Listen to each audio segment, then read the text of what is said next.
and enjoy.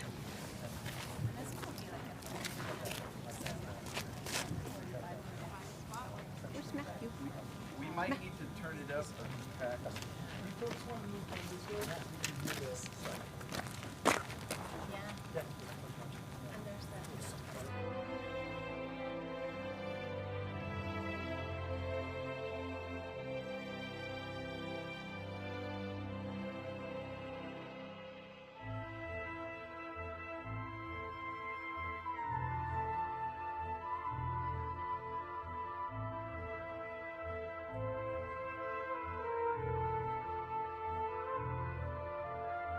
Gather round, I guess, for, let's see, we'll get started here. Cool. Okay, well, we're going to go ahead and get started. Sound okay? I think Tiny checked it out. All right, well, welcome everyone. It's a little bit of a brisk afternoon here in downtown Albuquerque, right along the river. But we are at a place where many folks know is, of course, part of our BioPark, the area sort of behind the Botanic Gardens, which we call Heritage Farm. But what we're announcing today is something very, very special. This is one of the largest renovations I think actually this particular area has ever had. We are completely redoing the Heritage Farm experience. And I know a lot of Burqueños say, you know, like, well, what's Heritage Farm? Look, I just want to be honest. A lot of people don't even know what we have now. So just think about this. When you're in the River of Lights and you're walking around and there's like the back music and hot chocolate area, there's a huge area behind it. And it has sheep and horses and windmills. And it actually goes back for multiple acres, which we'll talk about this way. And there's a whole, used to be a drive-in movie theater back here. You know, many acres of land out there. You can still, if you look around, you can see the little things where you used to put it in your car. Check it out.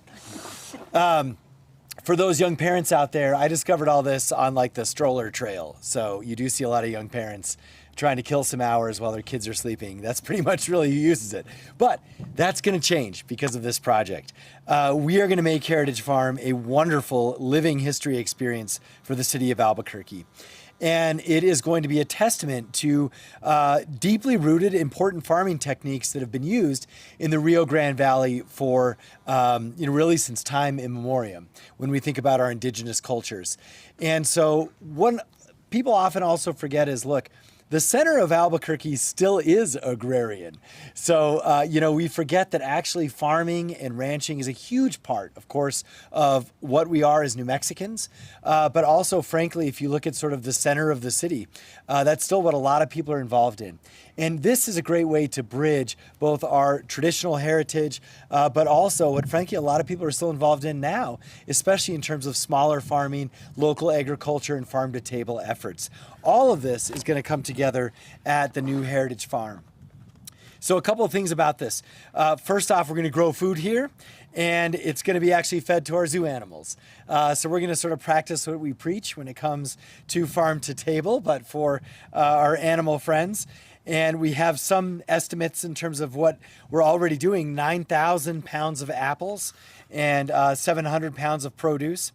And I know this is also a fun place. Certain times a year, we actually offer this to the public. And so I've brought my own family here, particularly for apple picking. And it's an awesome experience that we want to really make sure that the entire city knows about, because really this is a hidden treasure. But as part of our activation of this space, we do think within 2 or 3 years, pretty much every kid growing in Albuquerque is going to experience Heritage Farm. It hopefully will be as sort of popular and utilized as the zoo itself. Now, this also is going to honor in a real way some of our traditional farming techniques.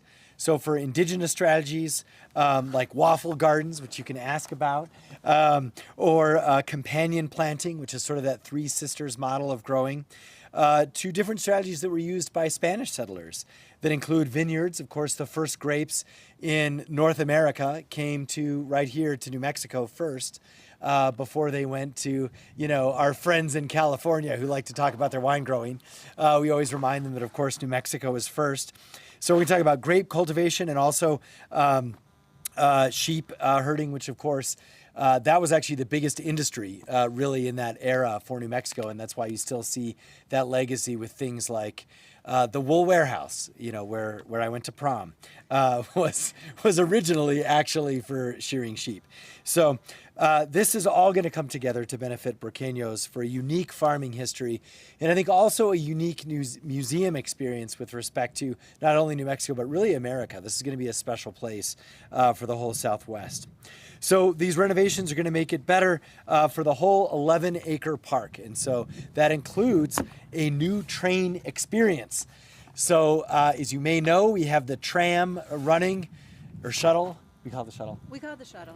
The shuttle running, Yeah. which is a high-speed experience to connect you between the zoo and the Botanic Gardens.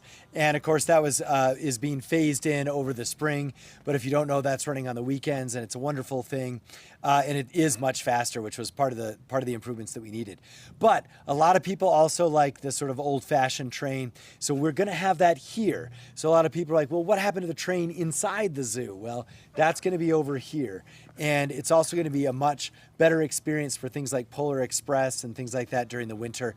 And so that's going to roam around this 11 acres and really activate that space for folks of all ages and for train enthusiasts. So with more on this, let's hand it over to our Botanic Garden manager, Matthew Peterson.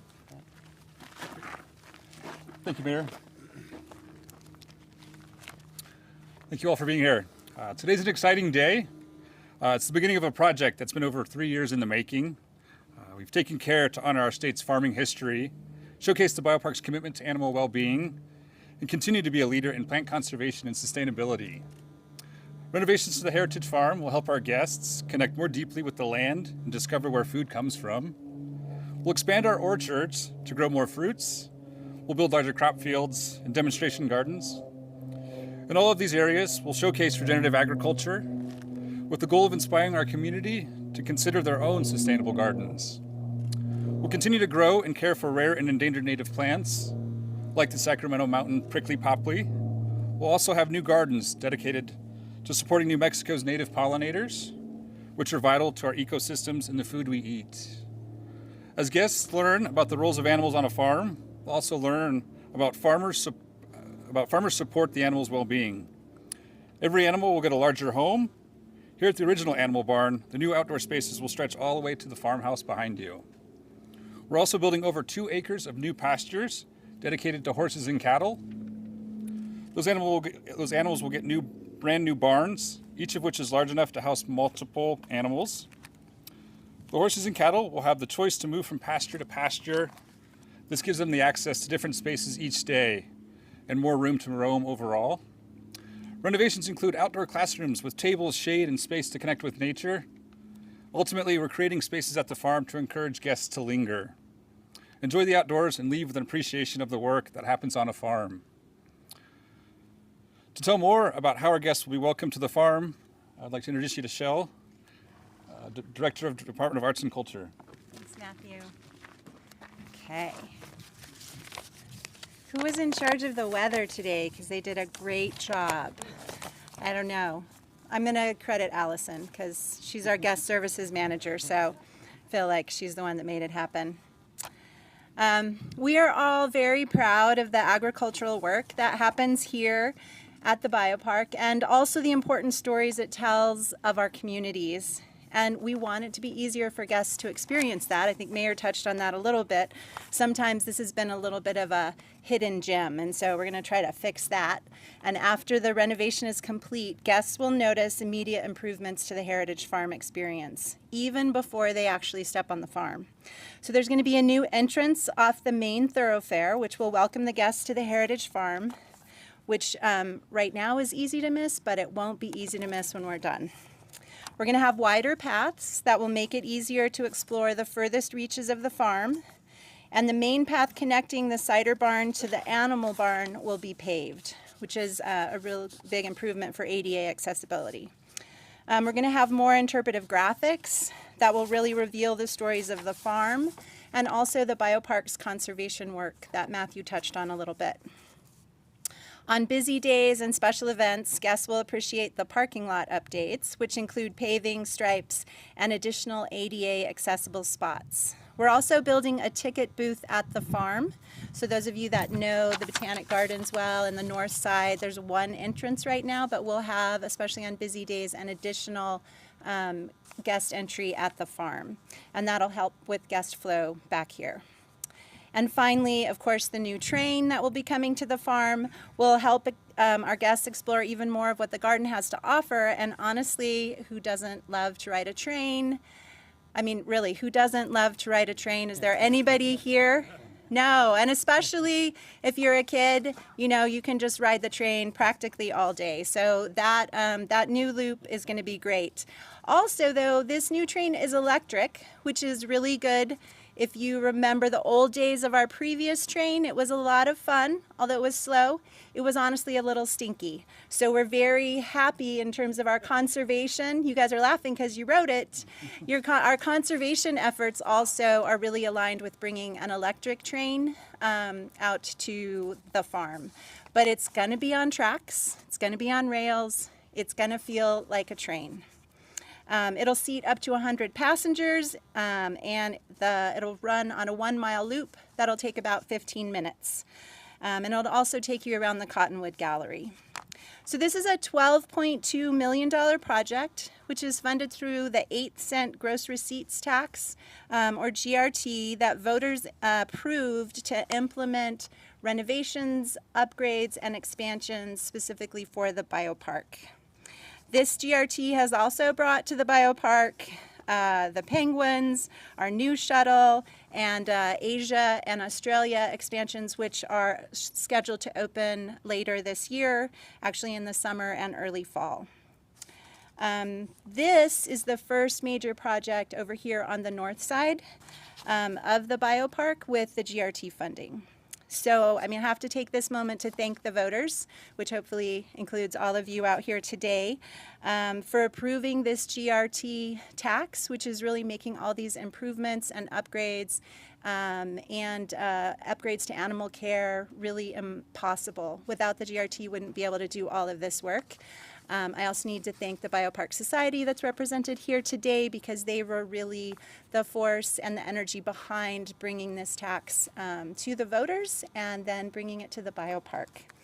And thank you to the New Mexico BioPark Society also for all the other support, funding, and conversation and communications they do on behalf of the BioPark. And thank you all for joining us here today. I'm going to hand it back to the mayor to wrap us up.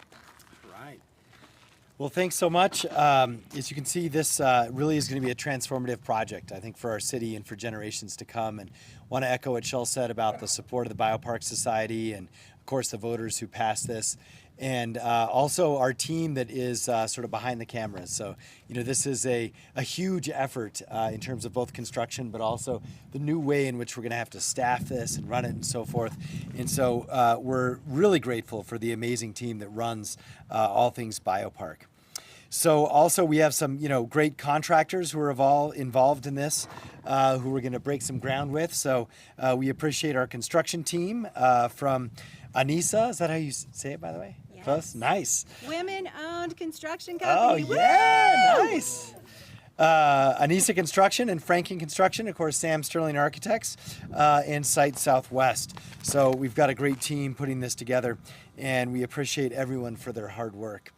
So what we're going to do, I think, is turn some dirt, and, you know, our communications folks, if there's questions and stuff, talk to them, and we can discuss that after. But for right now, let's get started.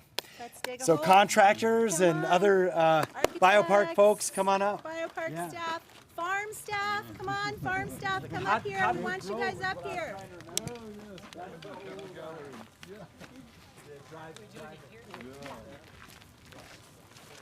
Well done, man.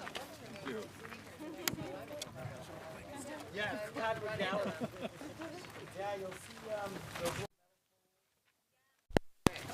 Come on, guys.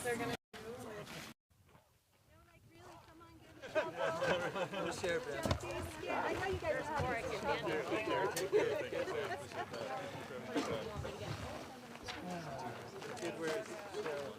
Yeah, really, come on up here. I don't know why you guys think I'm kidding. Allison. No shovel goes left, you know, unfilled or whatever. So, Come on. still got some fancy gold ones. George. All right.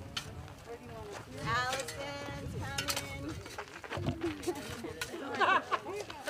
Everybody else is going to and I'm all All right, so we should do a countdown here. So we'll go from 3 backwards, and then take a scoop, and then kind of throw it on the pile. Does that work?